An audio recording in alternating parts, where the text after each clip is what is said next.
주 하나님 왜 어리석은 나 택하셔서 고통과 슬픔 다.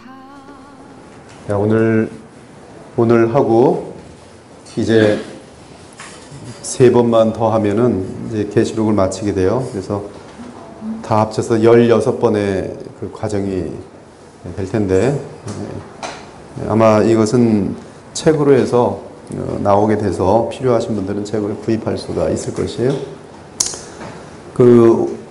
오늘 요한계시록 7장, 6째 인을 떼셨을 때에 하늘에서의 그 자연재해, 그것은 이제 예수님 재림 직전의 모습이 될 것이고, 그리고 땅에서 예수님께서는 그런 어떤 마지막 하늘의 재해와 예수님 재림 직전에 있을 일들과 또 하나님의 심판, 거기서 피할 수 있도록 이제 14만 4천은 마지막 이 땅의 하나님의 참된 교회, 참 성도들이라고 보면 되는 것이죠. 그래서 그들은 주님 재림하시는 그날까지 분명히 존재하게 되는 하나님의 교회이며 하나님의 백성이 될 것이에요.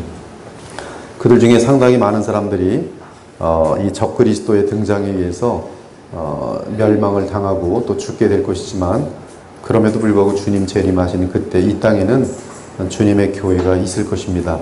반면에 그러한 그 예수님의 그 영광을 얻으신 그 이후로부터 우리는 인류 역사 속에서 계속적으로 하나님의 백성들이 이 세상에서 미움을 받고 또 때에 따라 순교를 당하고 그리고 하늘에 들어가 있는 모습을 보게 되는데, 그것이 이제 성도의 영원한 모습, 성도의 영원한 안식에 해당하는 요한계시록 7장 9절부터 11절까지가 되겠어요. 우리 가운숙 집사님 요 마이크를 가져가셔서 낭독을 하시면 좋겠어요.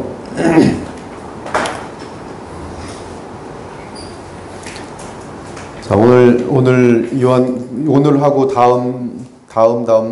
3번을 더 하고서 계시록이 아마 마무리 될 것입니다.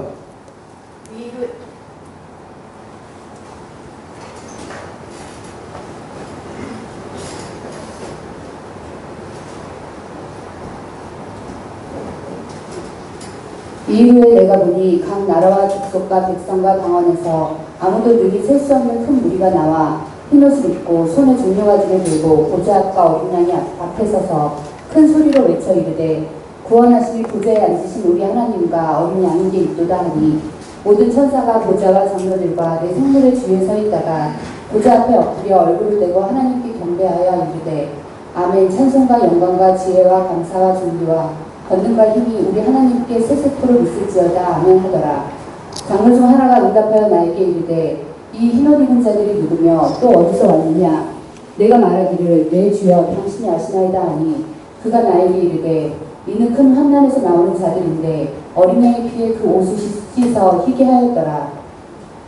그러므로 그들이 하나님의 보좌 앞에 있고 또 그의 성전에서 밤낮 하나님을 섬기매 보좌에 앉으시니까 그들 위에 장막을 치시리니, 그들이 다시는 줄이지도 아니하며 목마르지도 아니하고 해나 아무 뜨거운 기운에 상하지도 아니하리니, 이는 보좌 가운데 계신 어린 양이 그들의 목자가 되사 생명시생으로 인도하시고 하나님께서 그들의 눈에서 모든 눈물을 씻어주실 것입니다. 아멘. 이 7장 9절부터 17절은 6째 인을 떼셨을 때 3번째 보게 되는 그런 환상의 내용입니다. 6째 인을 떼실 때 이 땅에는 14만 4천이 있고 하늘에는 만방에서 구원 얻은 거룩한 주의 성도가 있습니다. 그들 역시 큰 의미에서는 14만 4천과 하나입니다. 이 땅에 있었던 14만 4천은 죽으면 바로 하늘에 참성도들과 연합하게 되면서 이 땅에 있는 자들은 지금 하늘에 있는 하나님의 총 백성, 모든 백성들을 대표하여서 마지막 예수님 재림을 이제 영접하게 되는 그러한 특이한 무리가 될 것이에요. 이 계시록 7장과 계시록 21장의 환상은 매우 유사합니다. 그러나 계시록 21장은 땅의 관점에서 완성된 하나님의 나라이고요. 그래서 처음 하늘과 처음 땅은 없어지고 새 하늘과 새 땅이 나타납니다. 노아의 홍수를 지나면서 이전 하늘과 이전 땅이 사라지고 지금 우리가 살고 있는 이 하늘과 이 땅이 생겨난 것처럼 예수님의 재림과 함께 지금 이 하늘과 이 땅은 사라지고 새 하늘과 새 땅이 나타날 것이, 이 계시록 21장은 이 땅에 하나님의 보좌가 임하는 장면으로서 하늘과 땅이 통일되는 장면입니다. 즉 하나님 나라가 이 땅에 완전하게 임하는 그림이 계시록 21장입니다.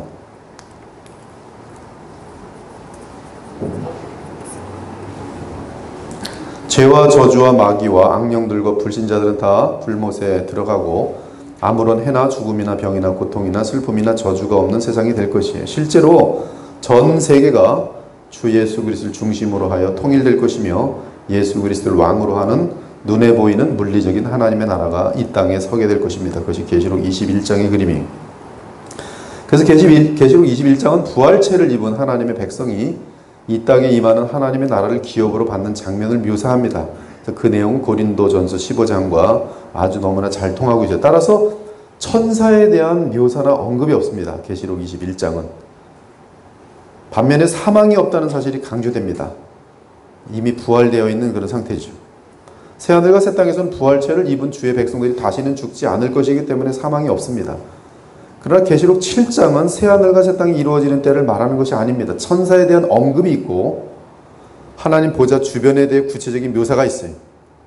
즉 땅이 아니라 하늘에 있는 하나님 보좌를 묘사하고 있습니다. 여기에서도 하나님의 장막이 언급되고 있고 21장에도 하나님의 장막이 언급되고 있는데 21장에는 하나님의 장막이 하늘로부터 땅으로 내려오니 그 예비한 것이 신부가 남편을 위하여 단장한 것 같다 그래 돼 있어요. 그러나 지금 계시록 7장에서 보이는 것은 하나님의 장막이 하늘에 있습니다. 내려온 것이 아니라 아직 하늘에 있는 상태. 따라서 주의 백성이 죽음을 통해 하나님의 보좌 앞으로 올라가므로 그들 위에 하늘 장막이 그들을 치고 있습니다. 그래서 영원한 안식이 들어가는 것이죠. 이는 우리 주님의 백성들은 죽음을 지나 하나님의 보좌인 지성소에 들어갔다는 뜻이에요.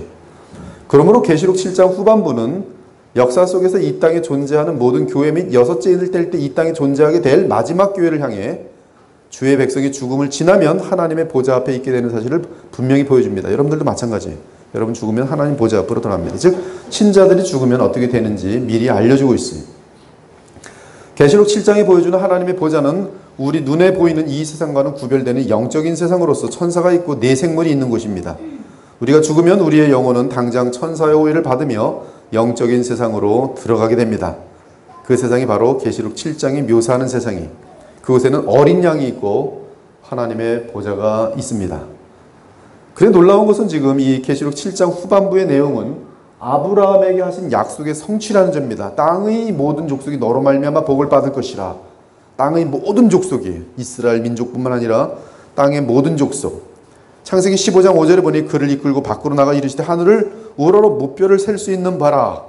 또 그에게 이르시되 내 자손이 이와 같으리라. 이렇게 하늘의 별들처럼 많을 것이다.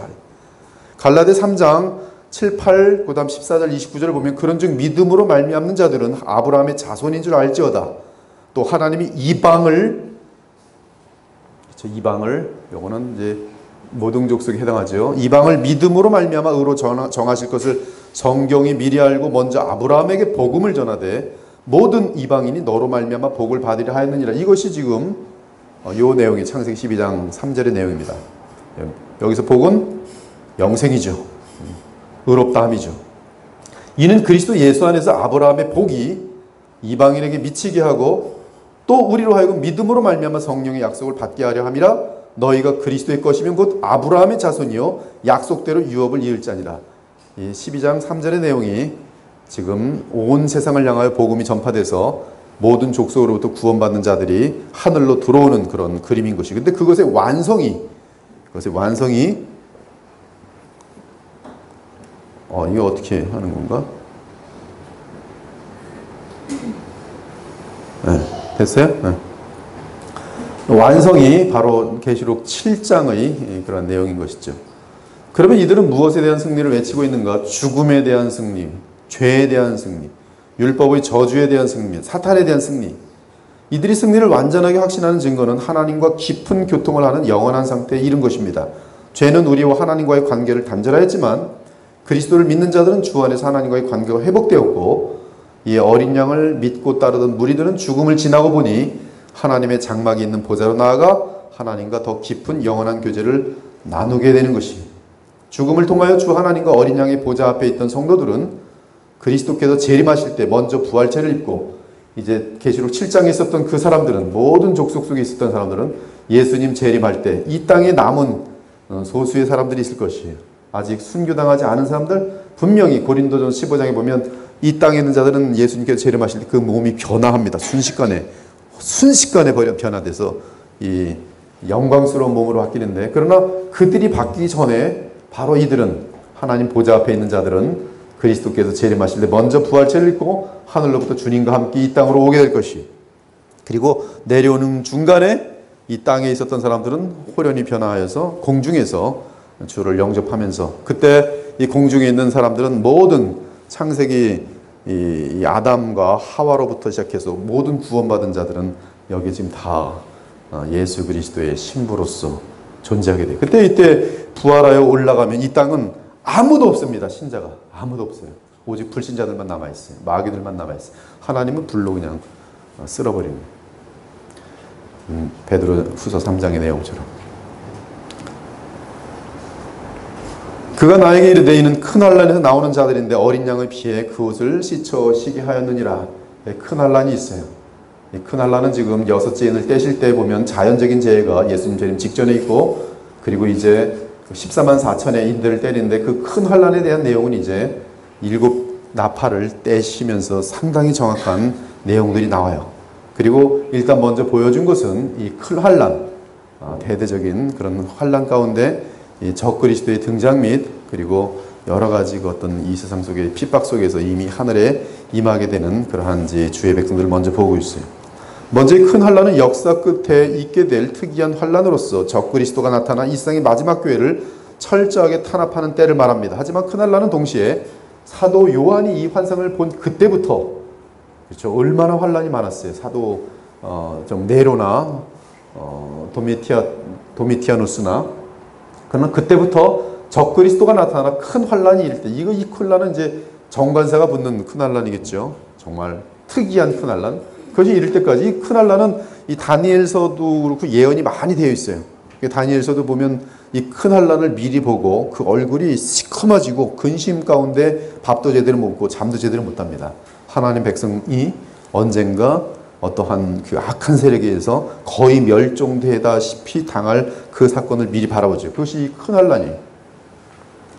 이 큰 환란이 일 때까지 하나님의 나라가 당하게 되는 모든 환란을 대표하게 합니다. 그래서 큰 환란은 이 역사적 종말 순간에, 그렇죠, 예수님 바로 직전에, 재림 직전에 하나님의 백성 14만 4천이 당하게 되는 어떤 환란인데, 그 환란은 거슬러서 예수님의 그 초림, 그 영광을 얻으신 이후부터 있을 역사 속의 주기적인 그러한 환란들을 다 함께 포함하는, 그러나 그 마치 예표되었던 것들이 큰 환란에서 성취되는 것처럼 환란에 있어서 그러한 대표가 됩니다. 모든 환란을 대표하게 돼요. 그러므로 그리스도의 교회는 마지막 대환란 때까지 계속 세상으로부터 핍박과 대적을 당하면서 곳곳에서 환란을 겪게 될 것이에요. 특히 계시록 7장 14절의 큰 환란은 여섯째 인을 떼시는 그때까지 이방 나라에서 구원을 얻은 수많은 백성들 역시 환란을 통해 구원을 얻었음을 알려주는 장면임에 동시에 이제 이 땅에 남은 마지막 교회인 14만 4천이 큰 환란을 통과하게 되면서 주께서 재림하여 역사는 끝나게 될 것을 알려주는 환상입니다.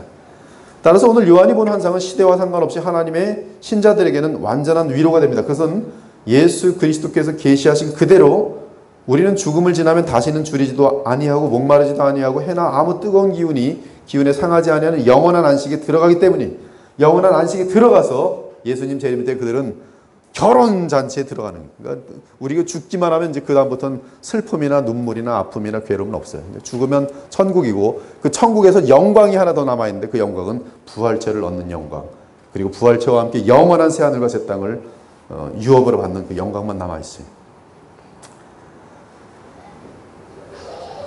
리처드 백스터의 영원한 안식을 꼭 읽어보세요. 아주 신학적으로 잘 돼 있습니다. 제가 지금 계시록 강의하는 것과 리처드 백스터의 영원한 안식은 신학적으로 조금 더 어긋나지 않고 완벽하게 어울려지고 있어요. 물론 그 인간 본성의 사중 상태에서도 이 마지막 상태가 부활 상태인데 마찬가지 정확합니다. 얼마나 이 철저하게 그 완벽한 그 논리 속에 있는지 몰라요. 이는 내 영혼 전체가 완전한 만족과, 여기 보면 특징이에요. 7장에서는 영혼입니다. 아직 몸을 입지 않았어요. 그러나 영혼 자체가 완전한 만족과 평강에 이른다는 뜻입니다. 더 이상 염려도 사라질 것이며 그 어떤 실패나 속상한 일들이 생기지 않을 것이. 그래서 여러분들이 세상을 떠날 때 웃으면서 떠날 수가 있어요. 우리를 떠나보내는 자녀들이야 울겠지만 우리는 예수님 품 안에 들어가는 순간이.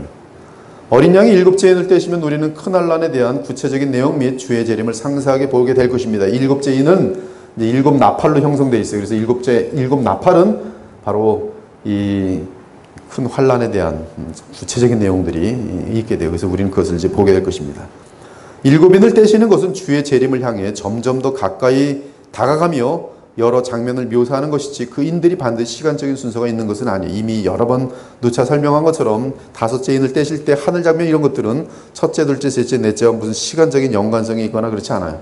6째 인은 바로 어떤 특이한 기간으로서, 큰 환난이 포함되는 기간으로서, 그리고 6째 인을 떼실 때 예수님 재림 직전에 어떠한 초자연적인 일들이 발생할 것인지를 보여주면서 이러한 초자연적인 것으로부터 인을 받은 자들은, 천사인 하나님의 인을 받은 자들은 하나님께서 보호하여 주시고 고센탕처럼, 그러나 원수들로부터 많은 핍박을 당하면서 큰 환난에 들어갈 것을 보여주고, 반면에 하늘에서는 그렇죠, 그 이 죽음을 통과하면서 영원한 안식이 들어가는 모습을 정확히 보여주고 있는 것이. 그리고 7째 인은 바로 이러한 마지막 그림에 대해서 다시 포커스 들어가서 그걸 쫙 펼쳐가지고 정확하게 마지막 끝이 어떻게 될 것인지, 또 7째 나팔, 마지막 나팔은 다시 7대접으로 펼쳐서 7대접으로 마지막 대접이 부어질 때는 이제 역사는, 이 지구는 완전히 이제 베드로후서 3장과 함께 보면 근본적인 체질적인 변화가 나타나는 것을 우리는 볼 수가 있는 것이에요. 자, 이제 8장으로 벌써 넘어갔습니다. 속도가 좀 빠르죠? 네. 7째 인을 떼실 때 하늘이 반시가 좀 고요하더니 내가 보매 하나님 앞에 7 천사가 서 있어 7 나팔을 받았더라. 또 다른 천사가 와서 제단 곁에 서서 금향로를 가지고 많은 향을 받았으니 이는 모든 성도의 기도와 합하여 보자 금제단을 드리고자 함이라. 당연히 성도의 기도와 함께 천사의 손으로부터 하나님 앞으로 올라가는지라. 천사가 향로를 가지고 제단에 불을 담아다가 땅에 쏟음에 우레와 음성과 번개와 지진이 나더라. 7 나팔을 가진 7 천사가 나팔 불기를 준비하더라. 첫째 천사가 나팔을 부니 피섞인 우박과 불이 나와서 땅에 쏟아지매 땅의 3분의 1이 타버리고 수목의 3분의 1도 타버리고 각종 푸른 풀도 타버렸더라.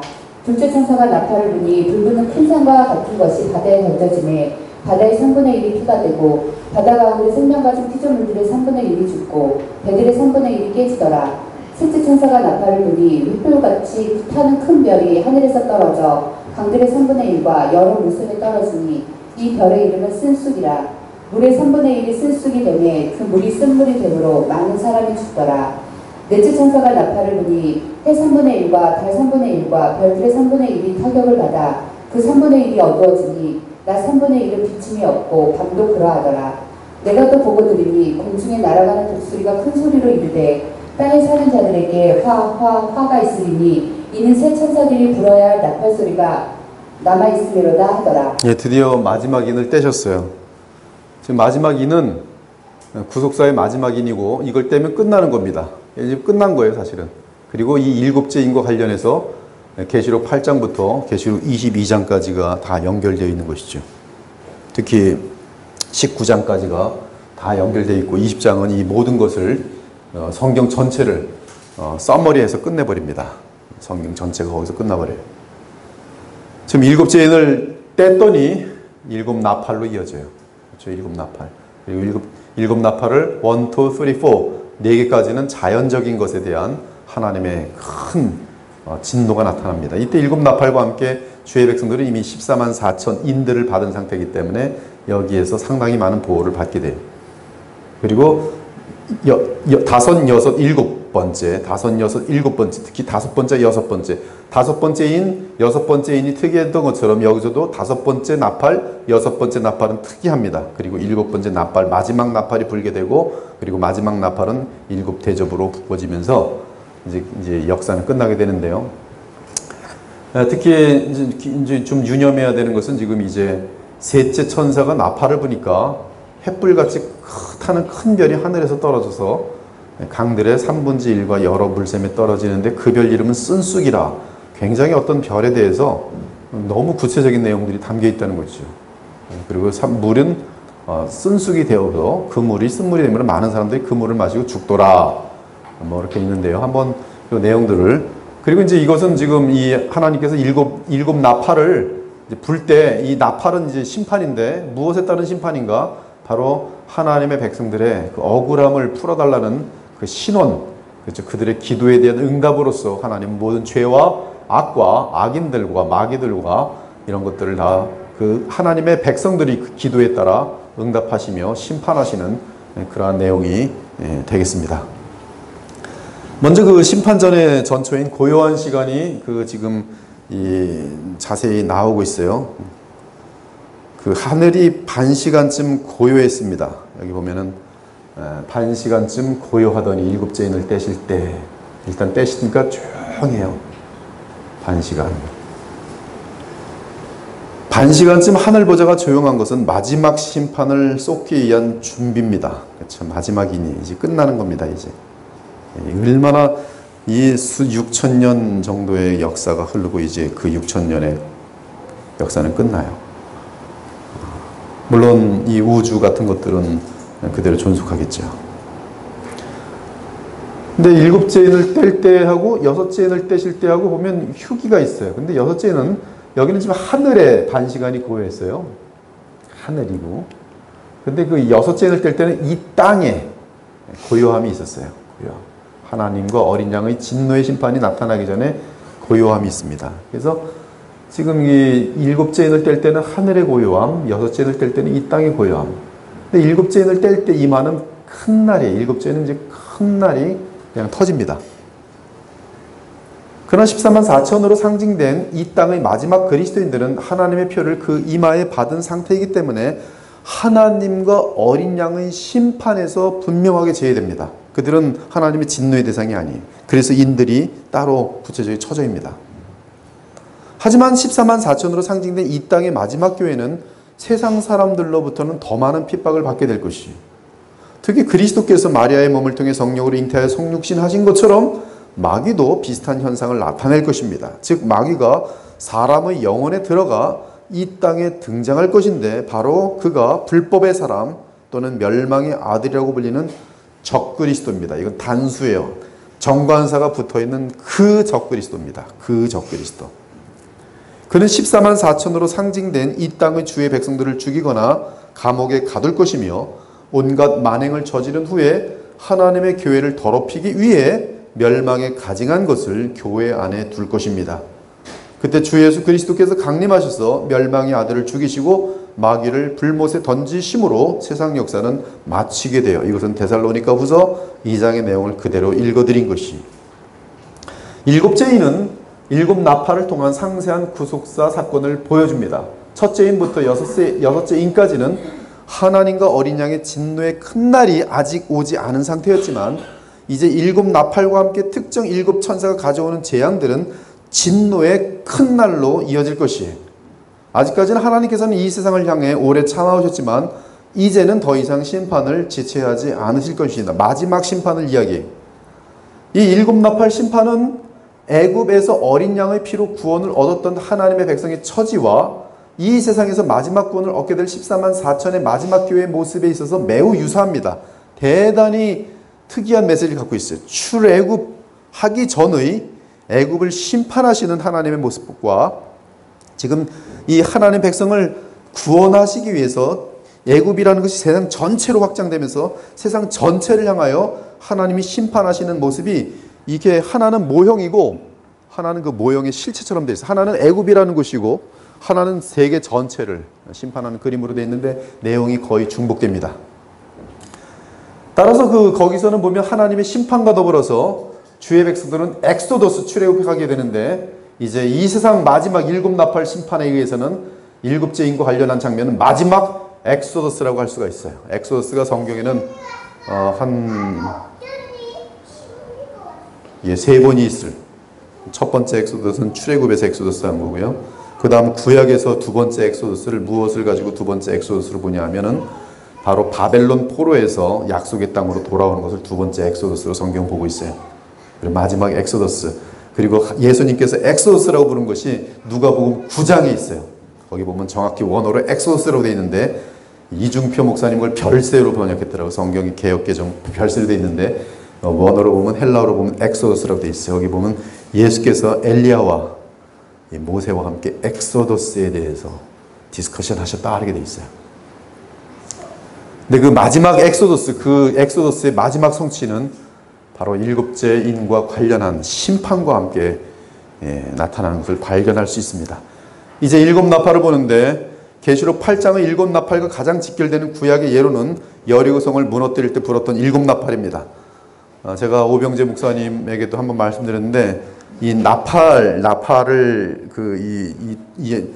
뭐냐면 여리고성을 도는 게 몇 번을 도냐 하면요 14번을 돌아요. 14번. 처음에는 제사장들만 테스트를 한번 돌고 그리고 나서 이제 규칙적으로 모든 백성들과 함께 하루에 한 바퀴씩 돌아요. 하루에 한 바퀴씩. 6일 동안. 그리고 마지막 날에 7바퀴를 돌아요.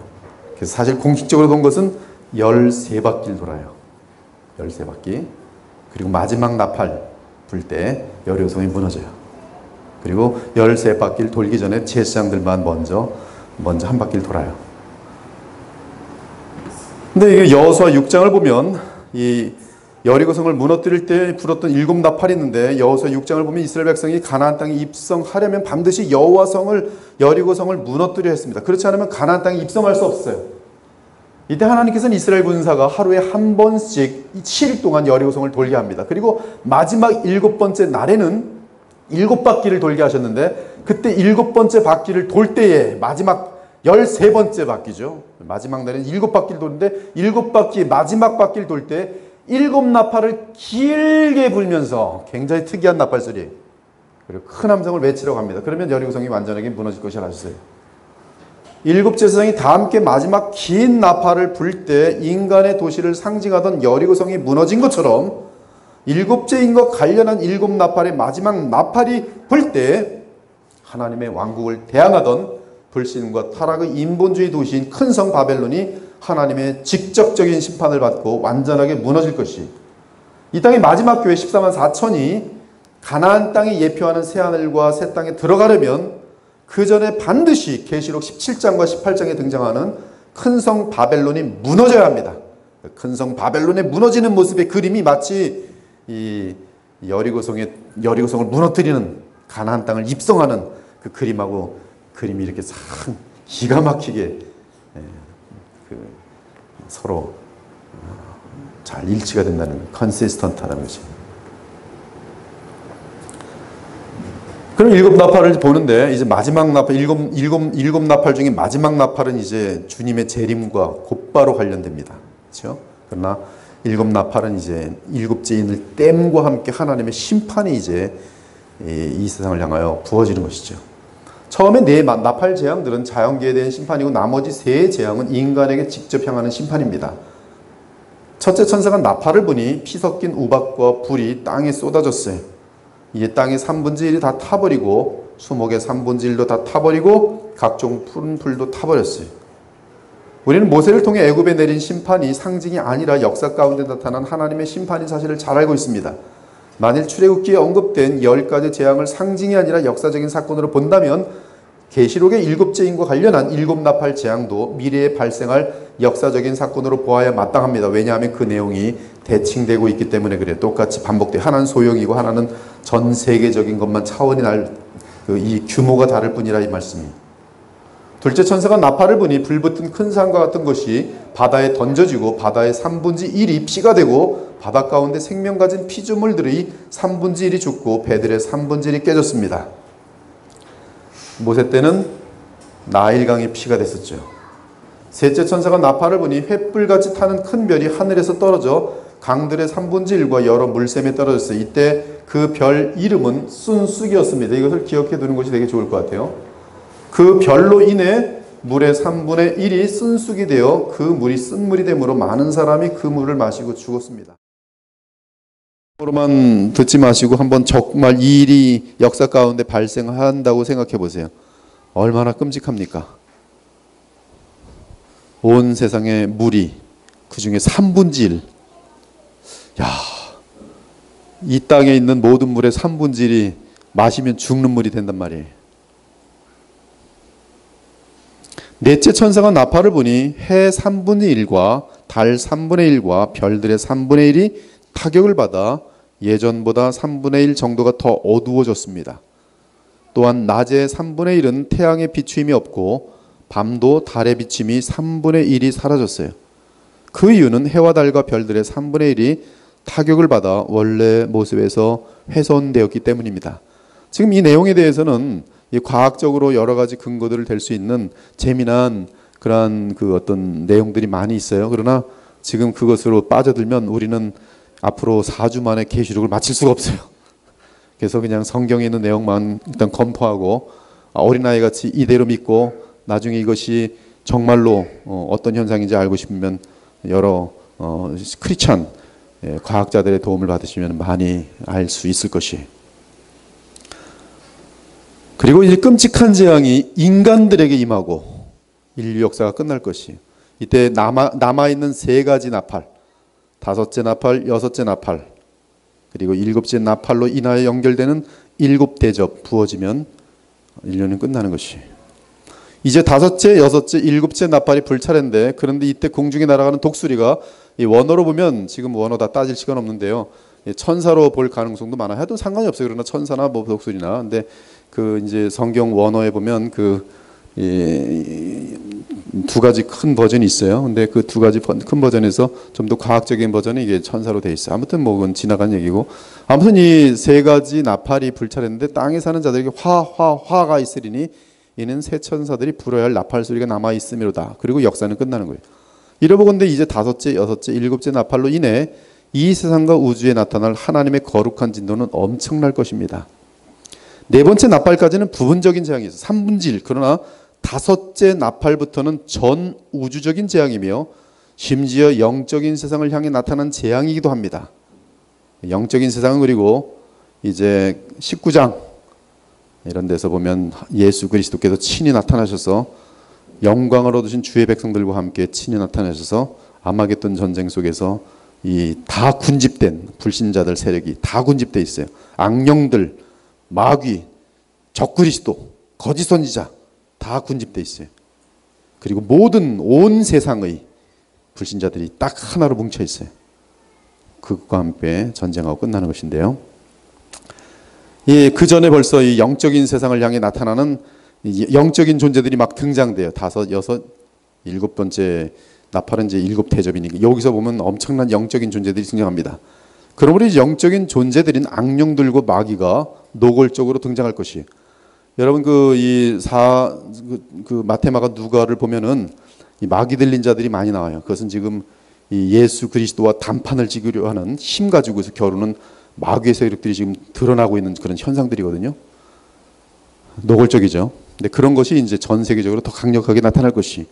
그러나 일곱 번째 나팔 재앙에 의해 하나님의 공의로운 심판은 마무리되고 이 세상 역사는 끝나게 될 것이.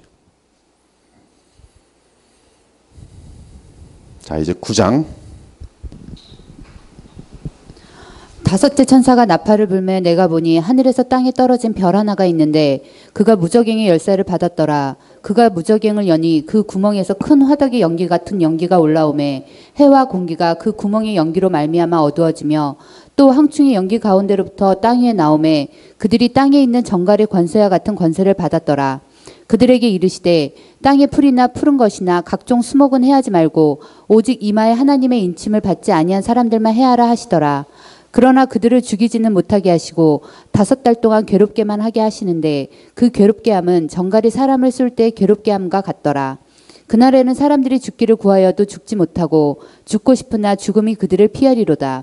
황충들의 모양은 전쟁을 위하여 준비한 말들 같고 그 머리에 금 같은 관 비슷한 것을 썼으며 그 얼굴은 사람의 얼굴 같고 또 여자의 머리털 같은 머리털이 있고 그 이빨은 사제 이빨 같으며 또 또 철 호심경 같은 호심경이 있고 그 날개들의 소리는 병거와 많은 말들이 전쟁터로 들어가는 소리 같으며 또 정갈과 같은 꼬리와 쏘는 살이 있어 그 꼬리에는 5달 동안 사람들을 해하는 권세가 있더라. 그들에게 왕이 있으니 무적행의 사자라. 히브리어로는 그 이름이 아바돈이요 헬라어로는 그 이름이 아볼로온이더라. 첫째와는 지나갔으나 보라 아직도 이후에 화 둘이 이르리로다. 이제 드디어 화 할 때 첫 번째 화에 대해서 5째 나팔 황충과 아볼루온의 이 내용입니다. 이 내용들은 뭐 공상과학 소설로 밀고 나가는 세대주의자들이 있고 반면에 이 과거주의자들은 이제 로마 군사들로 그냥 연결시켜 버리고 상징주의 많은 개혁주의자들이 현재의 의미를 찾느라고 어떤 영적인 해석들을 하는데 뭐 이것은 뭐 무슨 뭐 그냥 괴로움을 주는 뭐 여러 가지 뭐 사건들 뭐 이런 식으로 그냥 대충 넘어가 버리는데요. 저는 그 이 창세기 1장과 2장이 역사적인 그런 분명한 사건으로 믿는 그런 입장이고 지금 계시록의 마지막 예수님의 재림 같은 것들도 분명한 역사적인 사건으로서 재림이 가까워지면서 있을 뚜렷한 그 당시에 살 백성들은 이제 이 성경 계시에서 이 모든 것들을 완벽하게 이해하게 될 것인데 깨어있는 하나님의 백성들 말이죠. 그런 입장에 저는 이제 미리 한번 미래로 이제 나아가서 이 내용이 무엇일지 성경 전체를 통해서 이제 조심스럽게 접근을 해보는 것이 이것은 이 5째 나팔에 대한 해석만 하더라도 뭐 수백 수천 가지가 나올 수가 있어요. 그러나 우리는 지금까지 거의 한 뭐 4주 정도에 걸쳐서 계시록을 어떻게 해석해야 될 건지에 대한 그러한 도전을 상당히 했어요. 제가 이번에 제가 가장 존경하는 리차드 게핀이라는 교수님, 그분은 웨스트민스터 신학교에서 44년을 가르친 분이에요. 참 너무나 변함없이 가르쳤는데 이번에 그 이제 제 친구분 그 김원수 목사님 그분이 지금 그 독립개신교단의 그 지금 총장으로 있는데 하여튼 거기서 초청을 하셔서 오셔갖고 제가 갔어요. 가서 이제 너무나 오랜만에 만나고 이 친구도 뭐 한 20년 만에 만나서 인사하는데 Introduction to Systematic Theology 딱 하는 거예요. 똑같이. 네, 신학은 해석이다라는 결론을 1시간 반의 강의를 통해서 딱 내리고 끝나요. 신학은 성경 해석이다. 바른 성경을 해석을 하면 바른 신학을 쓰는 것이고 바른 신학을 가지면 복음의 능력이 나타나는 것이. 그리고 바른 신학을 가지려면 믿음이 있어야 되고 어린아이 같아야 되고 세상의 이 선비들과 지혜자들은 이 생명의 길을 알 수가 없어요. 그래서 그런 내용을 보면서 야 성경 해석 이 성경 해석은 교만한 자들은 자기 멋대로 성경을 해석할 것이고 어리석은 자들은 또 어리석게 해석할 것이고 그리고 지금 이제 상대주의 세대로 이미 들어온 지 오래됐습니다. 제가 신학을 1995년도 정도에 했는데 근데 보통 그때는 상대주의란 말이 렐러티비즘 그런 것들이 아직 없었어요. 2000년에나 들어가면 이제 이런 시대가 될 것입니다. 2000년에 들어온 지 벌써 17년이 됐어요. 지금 전부 자기가 소견에 오른 대로 전부 상대주의. 진리는 없다는 거죠.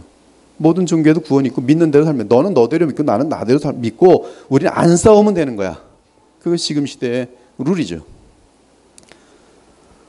그러니 5째 나팔에 대한 해석이 지금 얼마나 자기들 멋대로 해석을 하겠어요. 이 4번째 나팔까지는 자연계의 3분의 1만 해를 입는 부분적인 재앙이었습니다. 그러나 5번째 나팔부터는 전 세계적인 재앙이며 나아가 인간들을 목표로 한 재앙이기에 화라고 천사가 공중에서 외쳤습니다. 그러므로 5번째 나팔부터는 참으로 무서운 재앙들이 온 땅의 인류에게 임할 것이 이때 영적인 흑암의 세력들이 노골적으로 등장하여 사람들을 향해 무서운 재앙을 일으킬 것입니다. 결국 이제 악령들과 마귀가 구체적으로 역사 속에 등장할 것이 하지만 7번째 나팔 재앙에 의해 하나님의 공의로운 심판은 마무리되고 세상 역사는 끝나게 될 것이 즉 어린 양 예수 그리스도께서 떼신 7째 인에 의해 7 나팔 재앙이 시작되고 결국 마지막 심판인 7번째 나팔이 불릴 것이고 그 마지막 나팔과 관련해서 7 대접 재앙이 부어지면서 마지막 대접 심판으로 세상 역사는 끝나게 되는 것입니다. 그때 세상 나라와 도시는 하나님 나라와 하나님의 도성이 될 것이 이 5번째 나팔은 하늘로부터 땅에 떨어져 있는 별 하나가 있었습니다. 굉장히 유의 있게 봐야 돼요.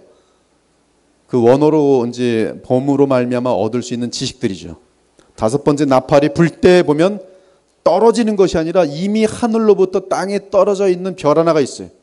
그런데 그 별이 다섯 번째 나팔 소리가 날 때 무적행의 열쇠를 받습니다.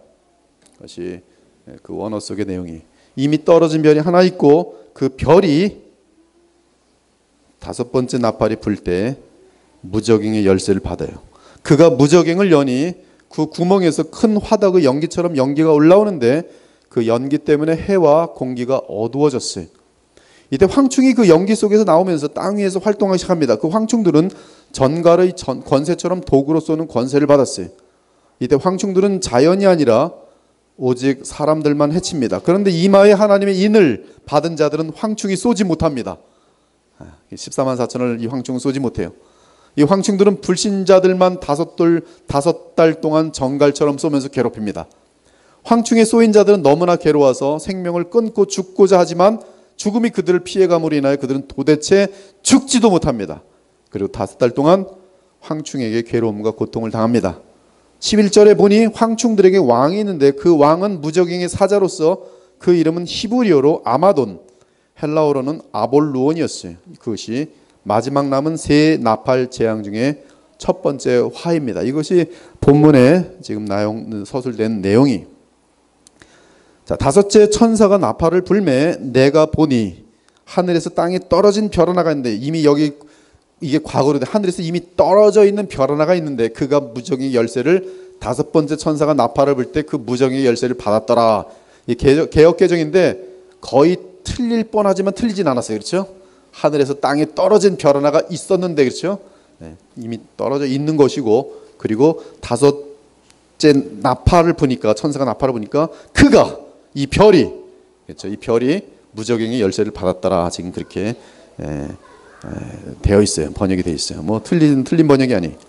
즉 이 사건은 궁극적으로 어린 양의 심판인데요. 어린 양의 심판이기 때문에 하나님의 인침을 받은 14만 4천은 이 심판에서 면제되고 있고, 어린 양에게 대항하는 원수들이 공의로운 심판을 받고 있는 장면입니다. 모세의 여덟 번째 재앙, 메뚜기 재앙 역시 하나님의 백성이 모여 사는 고센 땅에는 발생하지 않았습니다. 이마에 하나님의 인침을 받지 아니한 불신자들을 심판하시는 분은 어린 양이시며, 심판 대상은 마지막 이 땅의 교회인 14만 4천이 아니라 참교회를 향하여 핍박하고 공격하던 교회의 원수들이. 2절에서 보면 구멍에서 연기가 올라와 해와 공기가 어두워진 현상은 물리적인 현상입니다. 이것을 가지고 이제 공기는 뭐 영적으로 이런 뜻이다, 해는 이런 뜻이다, 이러면 이제 이 알레고리카라는 해석이 되면서 아무렇게나 선포하면 되는 것이죠. 이것은 해는 뜨거운 것입니다, 뜨거운 것이기 때문에 열정입니다, 뭐 이런 식으로 해버리면 이거는 자기 멋대로 지금 이제 함부로 날아가는 거예요. 그러면 뭐 나는 뜨거운 것은 열정이 아닙니다, 나는 뜨거운 것은 딴 것입니다, 뭐 이렇게 하면 그 사람도 가는 거예요. 근데 이제 계시록 해석을 이런 식으로 많이들 하는 것이죠. 그리고 권위는 어디서 오는가? 많은 사람이 들으면 그 사람은 권위를 가져요. 내가 말했으니까 맞는 거예요. 많은 사람이 지금 듣고 있고. 대중의 힘에 의해서 성경 해석이 아무렇게 알레고리컬하게 해도 이렇게 많은 사람들이 저번에 강의를 듣고 있으니까 맞겠지, 그리고 그냥 들어가 버리는 것이죠. 그게 어디서 그렇게 가르치냐면 신천지가 그렇게 가르치는 거예요.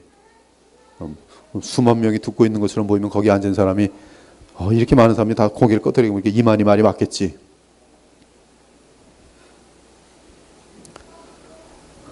지금 뭐 이런 이 연기 뭐 이런 것들을 가지고 아무렇게나 알레고리컬하게 자기 멋대로 정의하면 안 된다는 말씀을 하는 거예요. 이것은 무슨 뭐 공기는 뭐 무슨 영적으로 이런 뜻입니다. 제가 누구라고 말은 안 하겠지만 제가 1986년에 계시록 어떤 분에게 그 책을 여러 번 보면서 직접 강의도 들었어요. 그러면 그분이 정의하는 게 곧 그냥 해석이에요. 이것은 제가 기도를 많이 하고 깨달은 것인데 이거 공기는 이 뜻입니다. 그러면 아무도 대적을 못하는 거예요. 왜 공기가 그 뜻인지 설명도 없고 그냥 끝이에요. 그냥 자기가 얘기했으니 그렇게 되는 거예요. 영적으로 해석한다는 거죠. 자, 2절에서 보면 구멍에서 연기가 올라와 해와 공기가 어두워진 현상, 이걸 영적으로 해석해버리면 뭐 어마어마한 많은 뜻이 있겠죠. 자기 멋대로 구멍은 무슨 뜻일 것이고 해는 무슨 뜻일 것이고 그러게. 그러나 그 지금 내용이 과연 영적인 해석으로 반야되냐 이거죠. 그러나 물리적인 현상이. 따라서 무적행은 1차적으로 끝없이 깊은 물리적인 구덩이여야 합니다. 그래야지 무적행에서 연기가 올라오고 해와 공기가 어두워지죠. 그리고 그 깊은 구덩이에서 물리적인 어떤 생물 또는 곤충이 올라옵니다. 그래야 해와 공기가 어두워질 수가 있어요. 또한 5달 동안 사람들이 전갈에 쏘인 것 같은 고통을 황축에게 당한다고 하였기 때문에 황축은 어떤 생물이어야 합니다. 5째 나팔 재앙은 사람들을 죽이지 않고 고통만 준다는 사실입니다. 5절을 보면 황충에 물린 사람들이 죽지는 않고 괴로움만 당합니다. 그렇다면 누가 그들의 죽음을 막는 것인가? 그렇습니다. 그들의 죽음을 막고 오직 고통만 당하게 하시는 분은 생명과 사망의 열쇠를 쥐고 계신 1장이죠. 어린 양 예수. 그러므로 5번째 재앙 사건 전체가 주 예수님의 주권하에 있으면 자명합니다. 가장 분명한 사실은 황충에게 왕이 있다는 사실이. 그런데 그 왕은 영적인 존재입니다. 그렇죠? 아바돈, 아볼루온.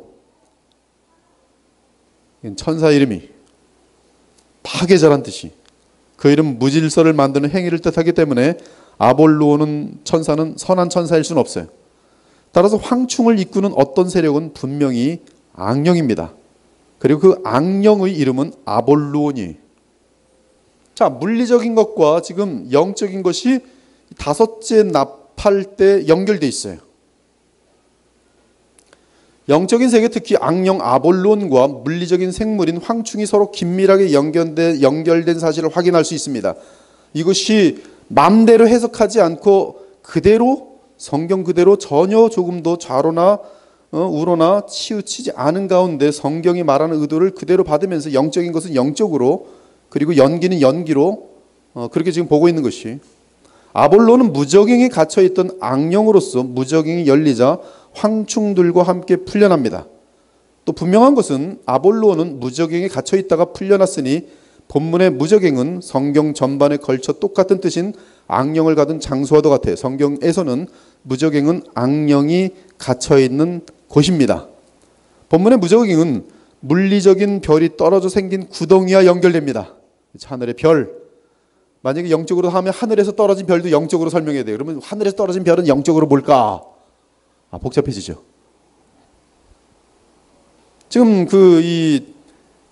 지금 내용에서 본문의 무적행, 물리적인 별이 떨어져 생긴 구덩이와 연결돼야 됩니다. 무적행, 그렇죠? 무적행이면서 그래야 연기, 해, 공기, 사람의 고통 등이 설명이 됩니다. 또한 황충의 전갈에 쏘는 고통과 비유되었으니 물리적인 어떤 생물이어야 합니다. 따라서 결론적으로 우리가 본문을 통해 내릴 수 있는 해석은 5째 나팔 재앙과 관련해서 물리적인 세계뿐만 아니라 영적인 세계가 함께 섞여 있다는 사실이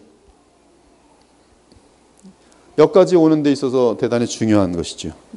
영적이면서도 물리적인 것이 섞여 있어요. 이때는 해석이 가능해요. 이걸 영적으로만 보려고 그러면 물리적인 것을 가지고 알레고리컬하게 해야 되고요. 물리적으로만 본다 그러면 아볼론 이런 것들은 아무런 의미가 없어져 버린단 말씀이에요. 황충 또한 분명한 어떤 신비한 곤충 또는 생물이겠지만, 그래서 정갈처럼 무서운 고통을 주며 사람을 쏘겠지만 그럼에도 그 생물에게는 악령들이 달라붙어 활동하는 것이 분명합니다. 그 이유는 황충들의 왕이 악령 아볼론이기 때문이, 아볼론이 왕이라면 그의 졸병들 역시 악령들이어야 합니다. 즉 황충은 물리적인 어떤 생물이면서도 동시에 악령이 그 생물 존재에 들어와 지배하고 있는 그러한 그림이 되는 것이죠. 그렇다면 황충을 나오도록 하는 천사는 선한 천사라고 할 수 있어요. 무지경에서 끄집어내는, 어떻게 황충이 무지경에서 나오도록 하는가? 물리적인 별을 하늘에서 떨어뜨려 이 땅 깊은 곳까지 구덩이를 만들어낸 것이지. 결국 물리적인 별을 하늘에서 떨어뜨린 천사가 바로 그 별입니다. 따라서 1절의 해석은 과거 언젠가 하늘로부터 땅에 큰 별을 떨어뜨린 천사가 있었는데 그 천사가 5번째 나팔이 불 때 무적행을 여는 열쇠를 받았다고 볼 수 있어요. 제 소견으로는 셋째 천사가 나팔을 불 때 쓴쑥이라는 별을 땅에 떨어뜨린 천사에게 무적행의 열쇠가 주어진 것으로 여겨집니다. 즉 어린 양께서 그 천사에게 무적행의 문을 열라고 명하신 거예요. 그 명령 체계는 본문에 나타나 있지 않지만 궁극적으로 어린 양의 명령에 따라 과거에 큰 별을 하늘로부터 떨어뜨렸던 어떤 선한 천사가 무적행을 열라는 5번째 나팔의 명과 함께 무적행의 열쇠를 받은 것으로 여겨집니다. 그 천사가 무적행을 열었습니다. 따라서 무적행에 갇혀있던 악령들이 대거 세상에 출현합니다. 이는 동시에 땅속 깊은 어느 곳에 갇혀있던 신비한 생물들을 풀어주는 것을 의미합니다. 이때 황충들과 그 황충들과 연결되어 있는 악령들이 세상으로 풀려납니다. 황충들의 왕은 아볼론이. 이미 진행된 4가지 나팔 재앙은 자연계의 3분의 1을 어마어마하게 파괴하는 것이었어요. 그런 일은 인류 역사 가운데 없던 일입니다. 따라서 온 세상의 기후와 지각 변동에 큰 변화가 있을 것이, 그 와중에 물리적으로는 땅속 깊은 어느 곳에서 황충으로 묘사된 이상한 생물 또는 곤충이 발생하였을 것이, 그 배후에서는 이러한 돌연변이 같은 생물 또는 곤충이 발생하도록 악령들이 역사했을 것입니다. 물론 이 모든 사건의 주관자는 하나님이세요. 황충은 지금 우리로서는 알 수 없는 어떤 생물입니다. 그러나 악령들이 역사에 의해 돌연변이가 심각하게 나타나는 괴물과 같은 존재일 것이, 악령으로 가득 찬 황충은 매우 지혜롭고 악하고 조직력을 가진 뛰어난 괴물입니다. 사람들이 그 황충들에게 물리면 거의 기절하든지 정신병에 걸릴 것이, 황충들에게 나타난 공포란 말로 다할 수 없을 것이, 귀신을 만날 때 공포 그 이상일 것입니다. 간략하게 말하면 5번째 나팔 재앙이 임할 때 이 땅의 불신자들은 황충들과 악령들 때문에 실제 지옥을 10분 체험하게 될 것이, 언젠가 무적행에서 갇혀있던 악령들이 대거 온 세상을 향해 풀려나는 시대가 올 것입니다. 그 중에 정말 풀려나는 존재는 사탄이. 동시에 그때 돌연변이 같은 이상한 생물이 온 세상에 등장할 것이, 그 생물들은 아이러니하게도 하나님의 백성을 공격하지 못하고 도리어 자기들처럼 어둠에 속한 불신자들 향해 무한한 고통을 가합니다. 불신자들은 악령들과 황충들의 활동 때문에 너무나 괴로워서 죽고 싶어할 정도가 될 것이, 정신적으로는 정신병에 들 것이며 영적으로는 귀신 들린 자들처럼 될 것이고, 신체적으로는 황충에게 쏘여 비명을 지르며 고통을 당할 것이, 그럼에도 그들에게는 죽음이 허락되지 않을 것입니다. 오늘 등장한 악령들과 황충들은 본성에 따라 행할 수밖에 없어요. 그것은 보호받지 못하는 인간들을 공격하면서 그들의 고통을 보고 즐거워 비명을 지르는 것이, 이에 예수님께서는 사탄은 본질적으로 도둑이요 파괴자요 살인자라고 말씀하셨어요. 황충이 온 세상을 휩쓸 때 불신자들의 삶이 어떠하겠습니까? 가족마저도 버리고 혼자 먹을 것을 가지고 굴 속으로 들어갈 것이며 서로 지독한 원수들이 될 것이, 하나님의 영이 없는 자들에게 극한 기근이 올 때 그들의 모습은 마치 악령에 사로잡힌 징그럽고 흉측하고 무서운 사람들의 모습으로 변할 것입니다. 그들은 오직 생존 본능의 문제, 곧 자신들의 먹고 사는 경제 문제에 집착하며 그 문제를 풀어줄 메시아를 기다릴 것이, 이로써 적그리스도가 쉽게 등장하여 온 인류를 속일 수 있는 배경이 지금 철저하게 마련되고 있는 것이.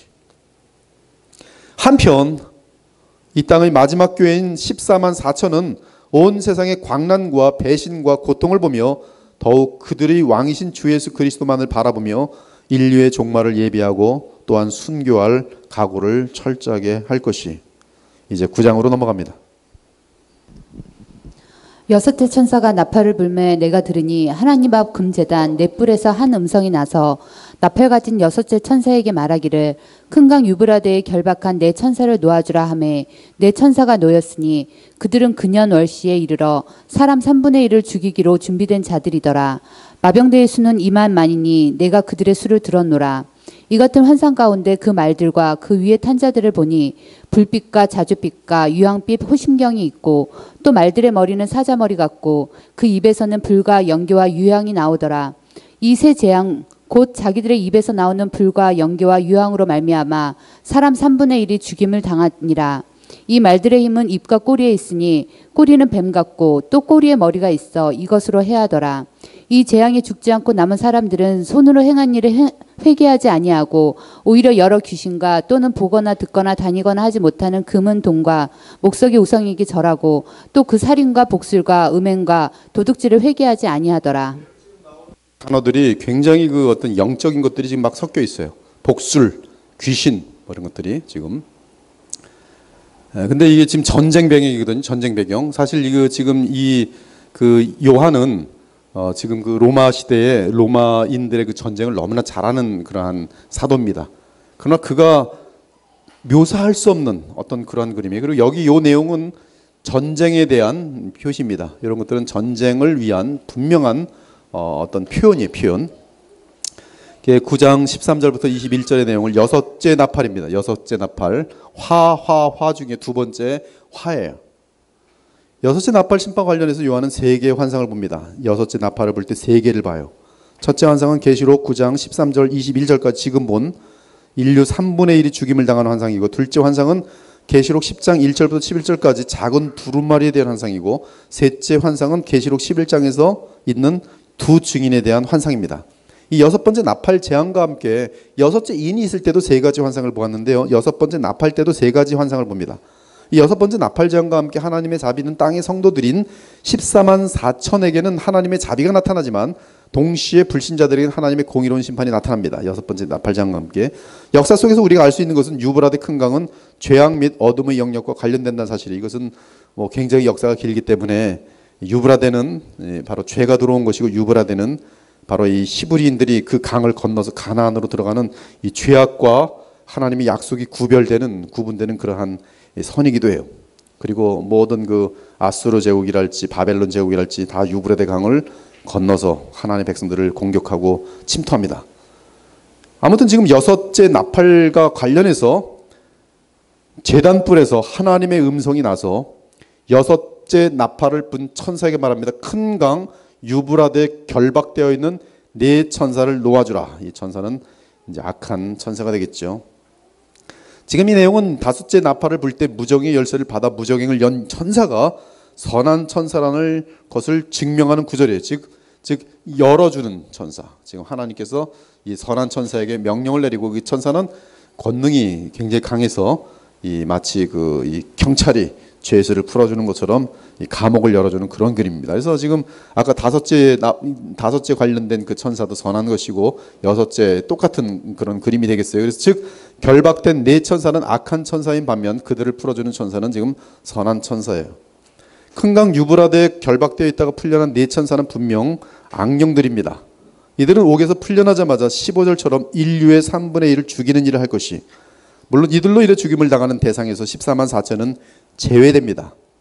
이 여러분들이 지금 계시록 9장을 보면서 무슨 그 그림을 그리면 좋으냐 하면은 북한을 마음속에 두시면 돼요. 아니면 그 히틀러의 나치들 한번 그리 두시면 이 9장의 내용이 상당히 많이 쉽게 이해돼요. 아무튼 그 정도 그 어떤 감각을 가지시고, 이 유브라데 강 역시 물리적인 장소이면서 또한 영적인 장소로 언급되는 것을 발견할 수 있어야 됩니다. 지금 이 뒤로 와서는 인류의 종말에 대해서는 이게 영적인 것과 물리적인 것이 원래 섞여 있지만 지금도 섞여 있고, 근데 더 그것이 뚜렷하게 지금 나타나고 있어요. 즉 계시록 9장은 큰 강 유브라데에 결박한 네 천사를 말하는데, 유브라데는 지금 사실 물리적인 장소죠. 그러나 지금 유브라데와 함께 이 영적인 존재가 지금 연결되어 있단 말씀이에요. 계시록 16장은 반면에 큰 강 유브라데 강물이 말라서 동방에서 오는 왕들의 길이 예비되었다고 말합니다. 그러므로 큰 강 유브라데 역시 악령들이 갇힌 영적인 영역을 의미하면서, 왜냐하면 유브라데에 갇혀 있는 것들을 지금 열어주는 그런 개념으로 봐서 영적인 개념이죠. 그러나 동시에 메소포타미아 지역의 실제 유브라데 강을 중복으로 의미하고 있어요. 이 요한이 본 마병대는 유브라데 네 악령이 이끄는 수많은 악령들이며, 동시에 실제 물리적으로 존재하게 될 미래의 마병대입니다. 미래의 마병대는 지금 우리가 보는 것다시피 대포, 그렇죠? 철갑차, 그렇죠? 그런 것들을 지금 볼 수 있어요.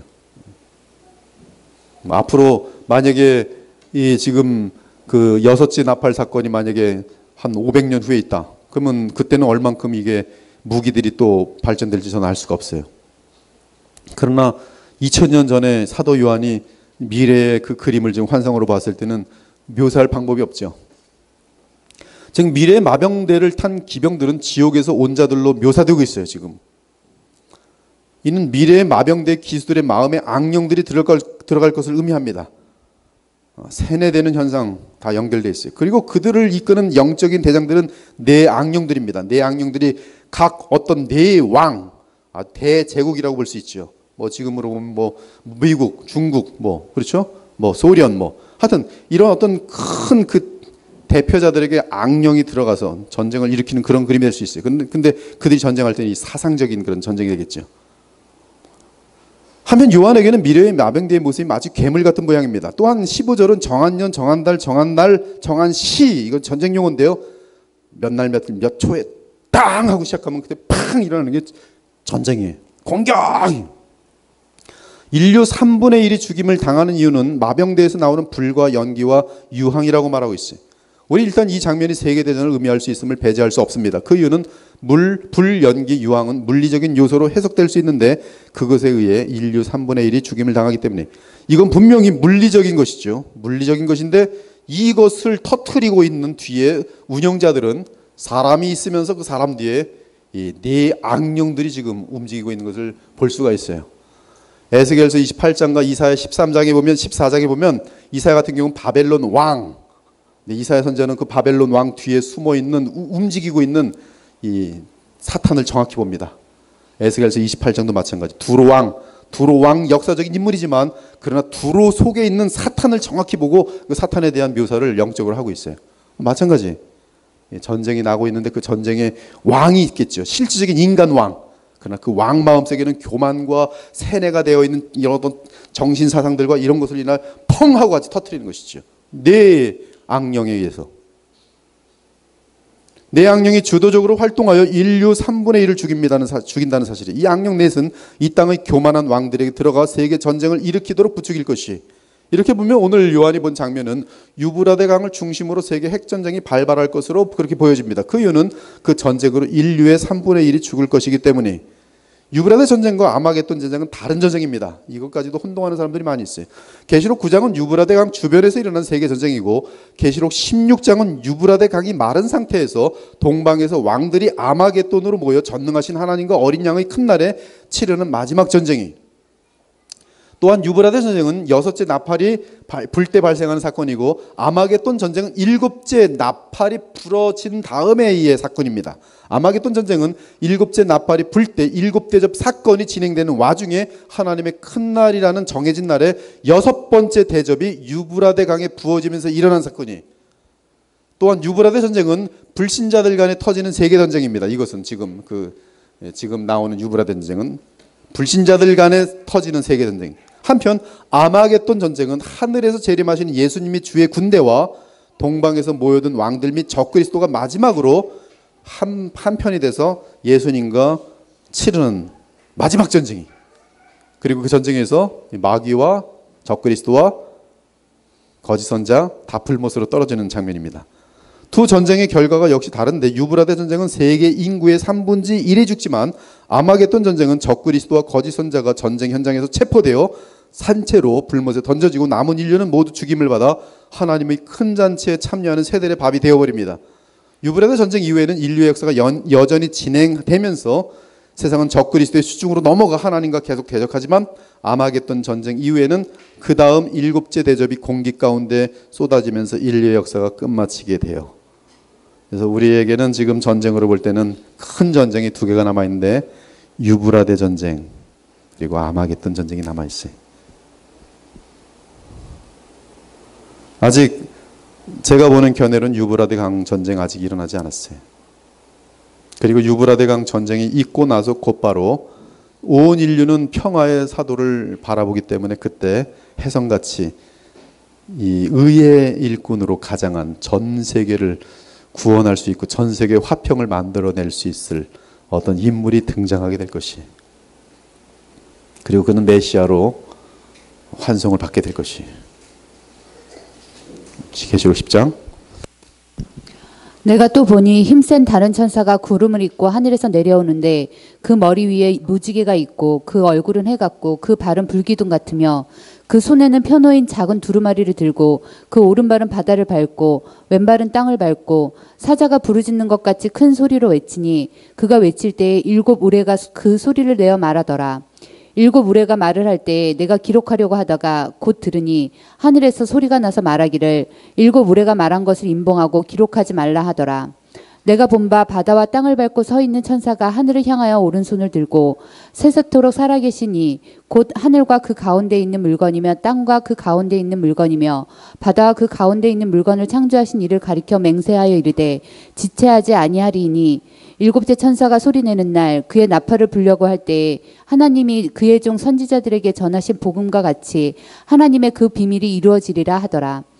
하늘에서 나서 내게 들리는 음성이 또 내게 말하여 이르되 내가 가서 바다와 땅을 밟고 서 있는 천사의 손에 펴놓인 두루마리를 가지라 하기로 내가 천사에게 나아가 작은 두루마리를 달라 한즉 천사가 이르되 갖다 먹어버리라. 내 배에는 쓰나 내 입에는 꿀같이 달리라 하거늘 내가 천사의 손에서 작은 두루마리를 갖다 먹어버리니 내 입에는 꿀같이 다나 먹은 후에 내 배에서는 쓰게 되더라. 그가 내게 말하기를 내가 많은 백성과 나라와 방언과 임금에게 다시 예언하여야 하리라 하더라.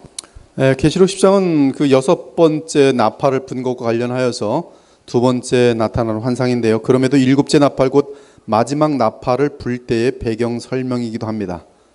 지금 7째 나팔이 아직 안 불었어요. 6째 나팔을 분 상태 속에서의 지금 두 번째 환상인데 이 환상은 놀랍게도 마지막 나팔, 7번째 나팔을 위한 문맥 또는 어떤 분위기 또는 어떤 설정 이런 것이 되는 것이죠. 아까 이 7째 인을 뗄 때도 똑같은 그림이 되어 있어요. 6째 인을 뗄 때 사건이 있고 하늘과 땅의 장면들을 보여주면서 7째 인을 뗄 수 있는 그런 어떤 배경 설명이 되어지는 것이.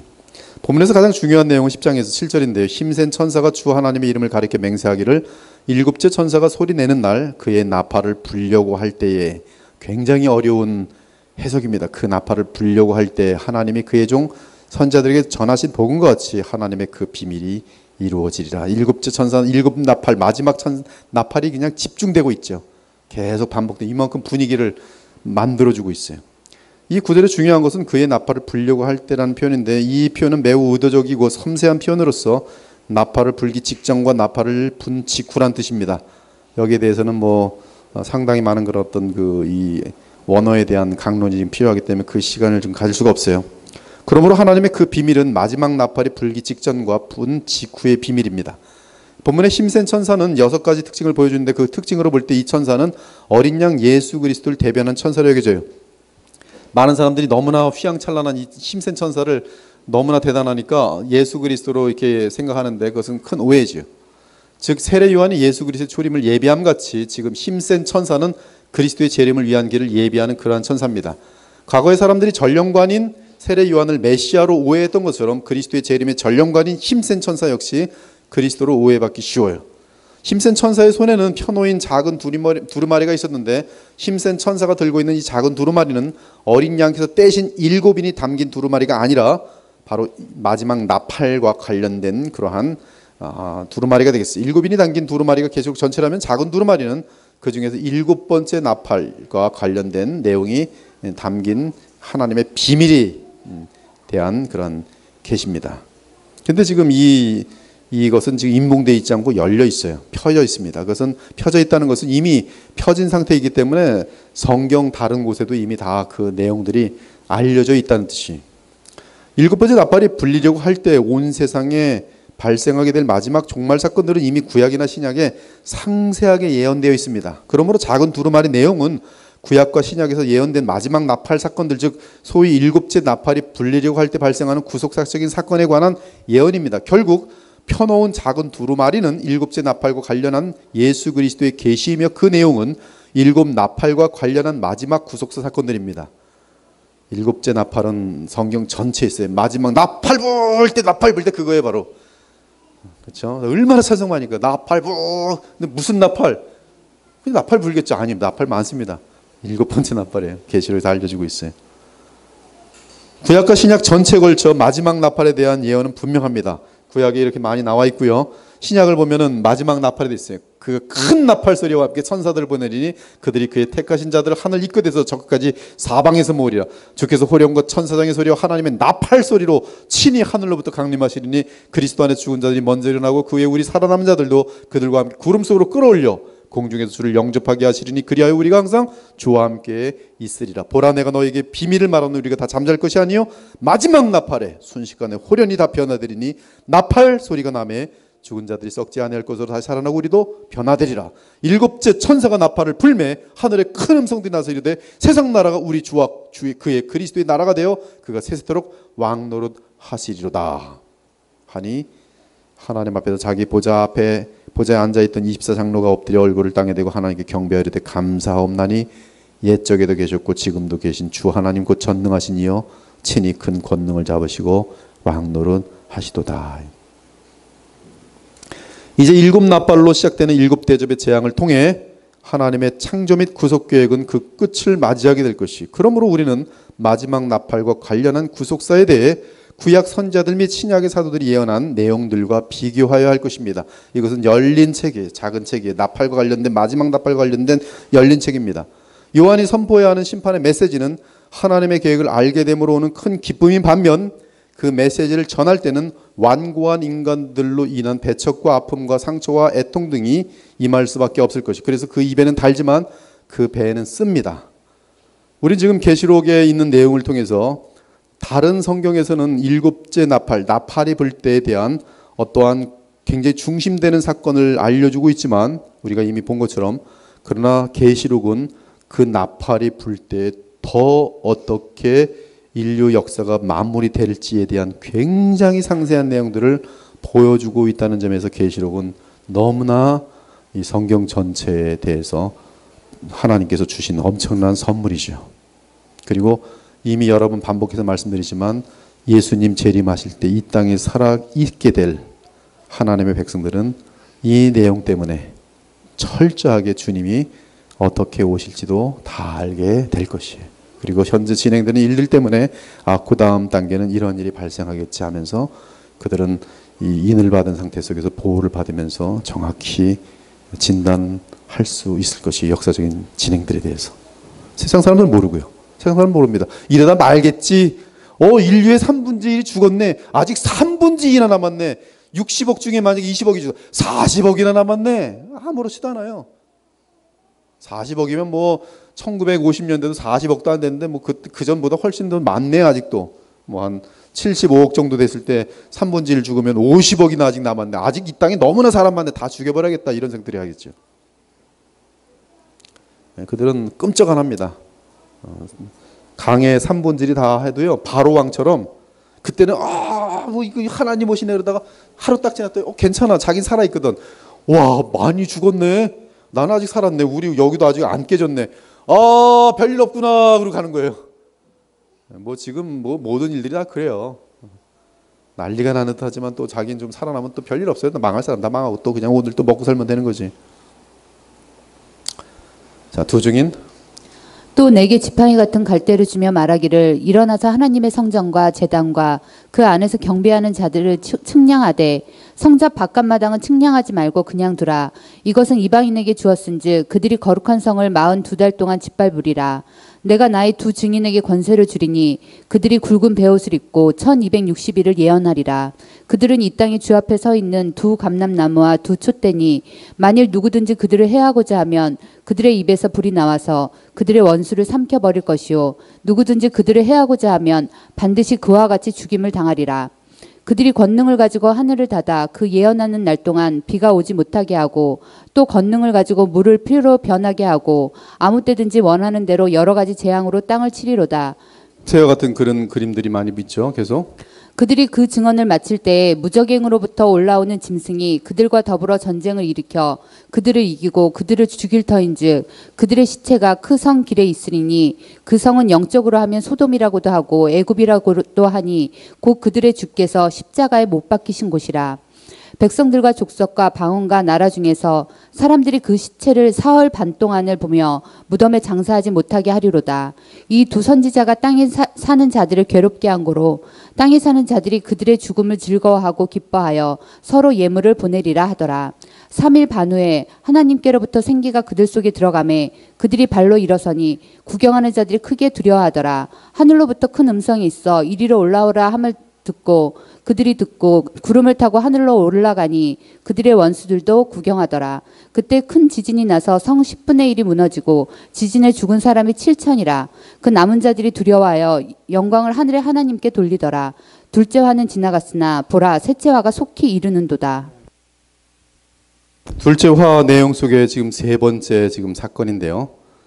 지금 두 증인입니다. 이 두 증인에 대해서도 뭐 해석이 1000개 있으면 1000개가 있을 거예요. 엄청나게 많아요. 두 증인이 뭐 14만 4천인 것 같기도 하다. 두 증인은 뭐 그냥 전쟁을 하는 거 보니까 이거는 두 개인일 수가 없고 뭐 두 민족인 것 같다. 심지어 이제 영적으로 해석하는 두 증인은 구약이며 신약입니다. 그럼 이제 두 증인, 이 신약 구약이구나. 그렇게 지금 배우는 사람 되게 많습니다. 이건 신약과 구약입니다. 이제 일곱 나팔이 불려 일곱 대접 재앙이 부어질 때는 마지막 교회인 14만 4천은 이 땅에 없고 땅에는 오직 불신자들만 있게 될 것입니다. 즉 마지막 나팔이 불어 주님이 재림하실 때 하나님 보좌에 있는 성도들은 부활체를 입을 것이요 이 땅의 마지막 교회에 살아있는 자들은 그 몸이 변화하여 공중에서 신랑 되시는 예수님을 만나 혼인잔치로 들어갈 것이. 그러므로 마지막 나팔이 불 때 이 땅에는 한 사람의 신자도 없게 됩니다. 그러나 마지막 나팔이 불기 전에 이 땅에는 적그리스도가 등장함으로써 이 땅의 마지막 교회는 교회의 역사 가운데 가장 큰 환란인 대환란을 지나가게 될 것이. 계시록 11장에서 요한은 하늘의 성전과 함께 땅의 성전을 봅니다. 즉 하늘의 성전을 중심으로 마지막 교회를 보고 있어요. 11장 1절에 제단이라는 단어가 나오는데 계시록의 제단은 하나님 보좌 앞에 있는 천상의 성전을 의미합니다. 한편 2절의 성전 바깥 마당은 이방인들에게 짓밟히는 거룩한 성이기에 이 땅의 교회를 의미합니다. 즉 14만 4천이 모이는 이 땅의 교회를 의미해요. 천상의 성전은 이미 승리한 교회지만 이 땅의 마지막 교회는 핍박받는 마지막 교회, 전투하는 마지막 교회, 전투하면서 패배하는 마지막 교회입니다. 패배라는 입장은 이 물리적인 입장에서 패배예요. 한편 지금 요한이 보는 1절과 2절의 환상은 에스겔이 본 환상과 매우 유사합니다. 이미 살펴본 것처럼 에스겔도 두루마리를 먹었고 요한 역시 두루마리를 먹었어요. 단지 다른 것이 있다면 에스겔의 환상은 유다 민족을 중심으로 하고 있는 반면 요한의 환상은 마지막 교회를 중심으로 하고 있어요. 또한 에스겔은 불순종하는 이스라엘 민족에게 심판을 전하였지만 요한은 불순종하는 세상 나라를 향해 심판을 전하고 있습니다. 한편 요한도 천상의 성전을 측량하는데 그는 하나님의 보좌 앞 제단에서 간절하게 기도하는 승리한 영혼들의 수를 세고 있습니다. 이때 요한은 성전의 바깥 마당을 보게 되는데 그 마당이 이방인들에게 주어집니다. 따라서 요한은 성전 바깥 마당을 측량하지 않습니다.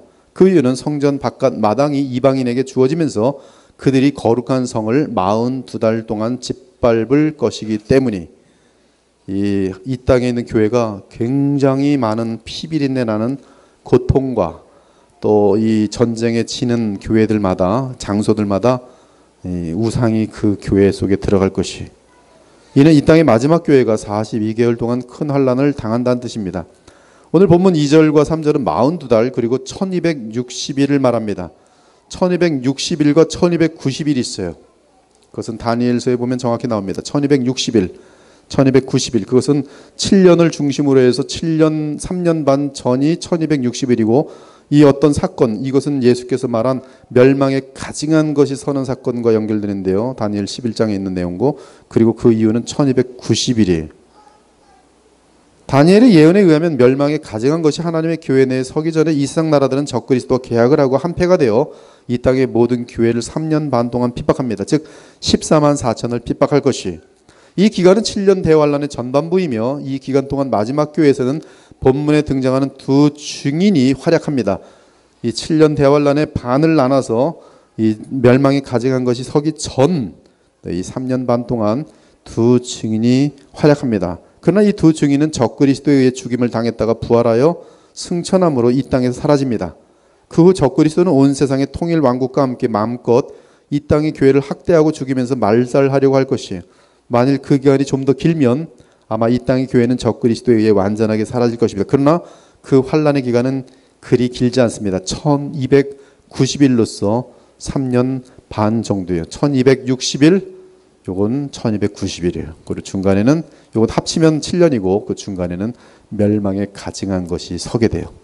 다니엘서 데살로니가 후서 2장에 있는 멸망에 가증한 것이 교회에 하나님의 예배받아야 할 곳에 서서 자기를 하나님이라 하는 그 사건이.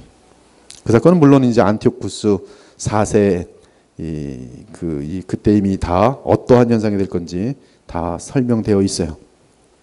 이제는 계시록 11장 사건은 마지막 나팔을 불기 직전의 사건들인데 그리고 계시록 12장, 13장, 14장은 7년 대환란에 대한 구체적인 내용이 담겨 있는데 즉 사탄이 사람으로 등장하는 그 적그리스도에 대한 내용과 그에 의해 마지막 교회가 순교당하는 장면이 12장부터 14장까지 좀 더 구체적으로 예언되어 있습니다. 그리고 일곱 번째 나팔이 불면 주님의 재림과 함께 일곱 대접 재앙이 심판이 이 땅에 부어지면서 역사는 끝이 나요. 중요한 사실은 일곱째 천사가 마지막 나팔을 불어 일곱 대접을 이 땅에 부을 때는 이 땅에 14만 4천은 땅에 없고 마지막 나팔을 불면 일곱 대접인데 불 때 다 올라가요.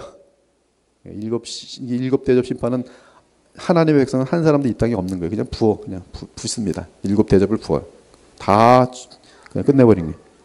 즉 그리스도께서 재림하심으로 이 땅의 성도들과 하늘의 성도들은 모두 부활하여 공중에서 휴거된 상태에 있고요. 그리고 일곱 대접은 하늘에서 부어지는 거예요. 그들은 공중에서 유리바다에 서게 됩니다. 한편 적그리스도와 한패가 되어 있는 온 세상의 불신무리들은 본문 10절에서 땅에 사는 자들로 특이하게 표현됩니다. 이 두 선자가 땅에 사는 자들을 괴롭게 한 거로 땅에 사는 자들이 그들의 즐거움을 즐거워하고 그들의 죽음을 즐거워하고 기뻐하여 서로 예물을 보내리라 하더라. 땅에 사는 자들, 반면에 이제 하나님의 백성들은 지금 다 하늘로 올라가고 있어요. 순교당하면서 마지막 14만 4천이. 근데 그 두 선자가, 이 두 증인이 누구인지 가장 중요한 단은 4절입니다. 그들은 이 땅의 주 앞에 서 있는 두 감람나무와 두 촛대니. 이거 스가랴 4장의 마지막 절이 말하기를 기름 부은 자들 둘은 1차적으로 그 당시 대제사장 여호수아와 총독 수룹바벨을 말합니다. 그것이 이제 이 표현이 똑같아요. 두 감람나무와 두 촛대. 스가랴에서 인용된 것인데 여호수아와 총독 수룹바벨입니다. 그 둘은 하나님 앞에서 제사장과 왕으로서 각각 기름 부음을 받은 두 사람인데 한편 계시록 전체에서는 등잔 때는 교회를 말합니다. 그렇죠? 등잔 때 우리가 1장에서 다뤘어요. 그러므로 두 증인은 교회와 겹친 존재입니다. 이 등잔대거든요. 이거 두 등잔대예요. 그러니까 등잔대는 교회를 말하고 그러므로 이 두 증인은 교회와 겹친 존재입니다. 즉 두 증인은 두 인물인데 역사 끝에서 하나님의 마지막 증인으로 서 있는 마지막 교회인 14만 4천과 연합된 선자들입니다. 따라서 두 증인은 두 개인적인 인물로서 마지막 이 땅의 교회의 대표이며 또한 교회 지도자예요. 여호수아 총독 수룹바벨처럼. 그러면서 작은 두루마리 즉 마지막 나팔 심판을 온 세상에 알리는 선자들입니다. 마치 초대교회 베드로와 야고보, 바울과 같은 존재들이죠. 중세교회 위클리프 및 존 호수와 같은 사람들입니다. 종교개혁대 마틴 루터와 존 켈빈과 같은 사람이 그들은 엘리야와 모세처럼 기적을 통한 놀라운 구속사들을 일으킬 것이 하늘로부터 불을 내릴 것이고 이 두 증인이 정하는 심판의 메시지를 막을 자가 없이 전 세계에 분명하게 선포될 것입니다.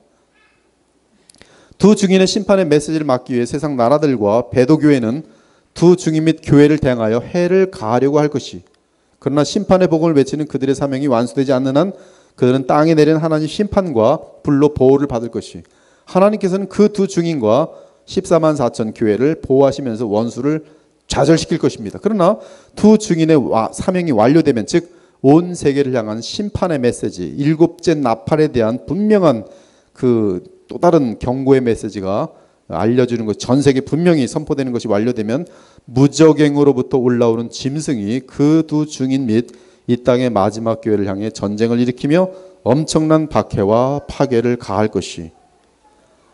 그래서 이 두 증인은 이 마지막 교회의 대표자들이. 그러면 전쟁이 가능하지. 왜냐하면 교회를 향해서 전쟁하는 거예요. 이때 전쟁은 교회가 져요. 적그리스도에 의해서. 그리고 짐승은 두 증인과 교회를 향하여 이길 것이. 이게 슬픈 현상이죠. 이것이 다니엘이 본 환상들 내용이에요. 여기서 중요한 것은 짐승에 대한 서술, 곧 무정행으로부터 올라오는 짐승이라는 표현을 두 증인이 사명을 완성한 후에 짐승이 무정행으로부터 올라왔다고 이해하면 안 됩니다. 즉 짐승의 출신과 정체를 알리기 위한 서술적인 표현이 무적행으로부터 올라오는 짐승이란 것이 때를 말하는 게 아니란 말씀이에요.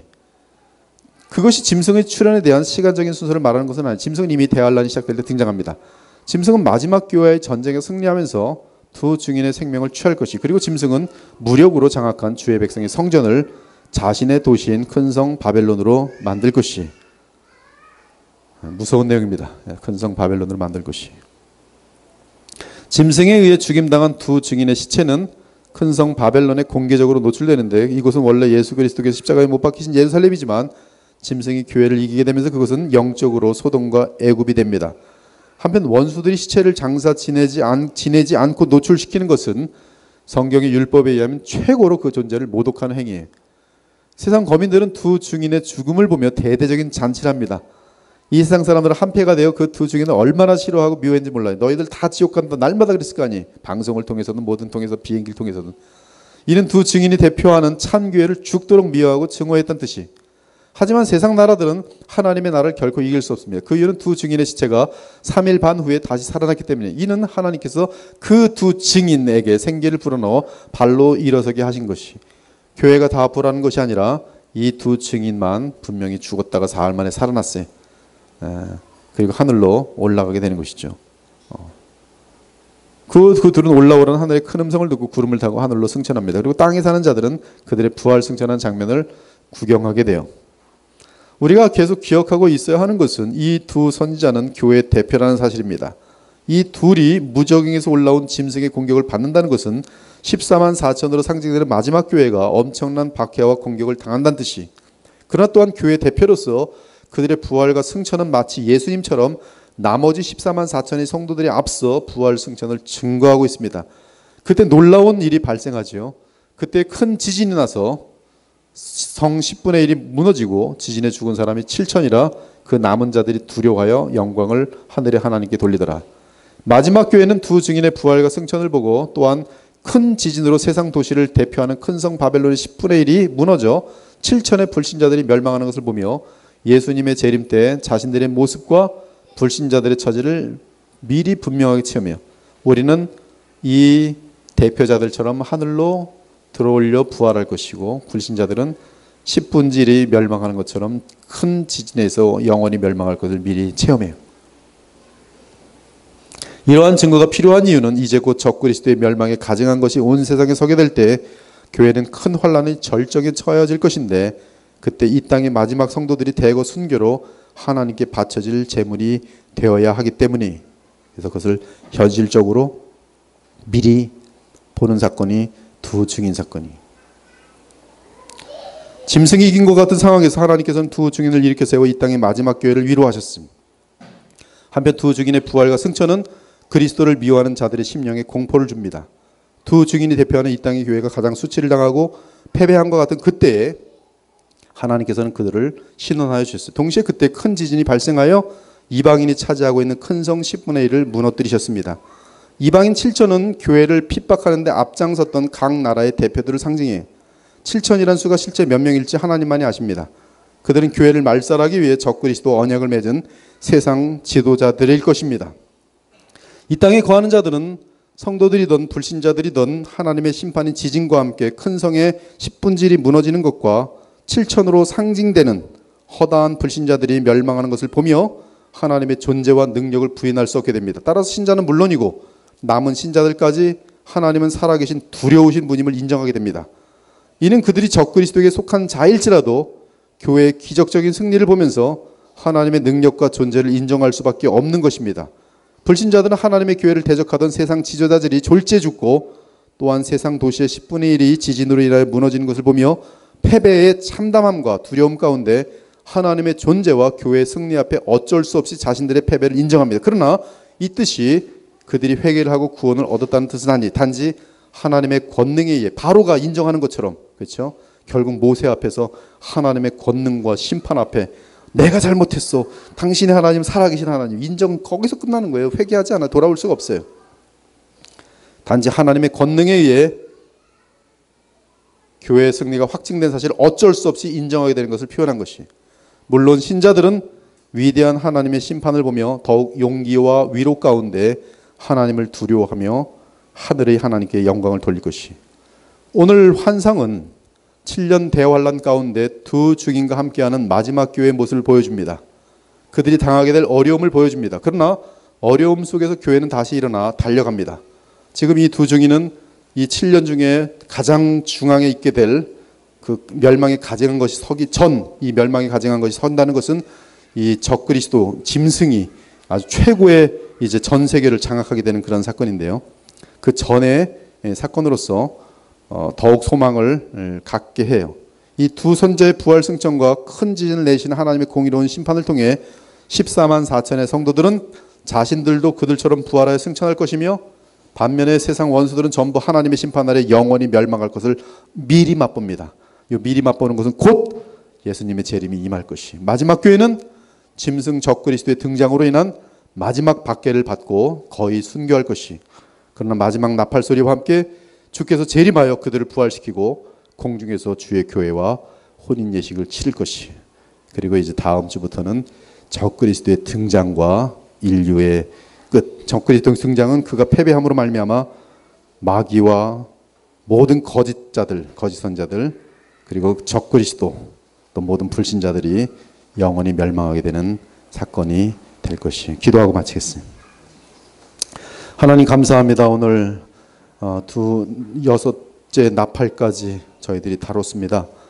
다음 3번에 걸친 이 말씀을 통해서 이제 계시록 마지막 나팔을 다루게 되는데, 주님 저희들로 하여금 이 말씀을 마음속에 잘 새겨서 이 마지막의 모든 그 역사적인 일들을 미리 내다보며 오늘이라는 날에 더욱더 주님만 사랑하고 주님만 믿고 믿음으로 사는 그런 주의 백성들 될 수 있도록 인도해 주시기 원합니다. 하나님 아버지, 부족한 종도 정말 최선을 다해서 이 말씀을 이해해 보려고 하고 또 노력하지만, 그러나 누가 감히 이 계시록 말씀을 온전히 다 헤아릴 수 있는 사람이 누가 있겠습니까?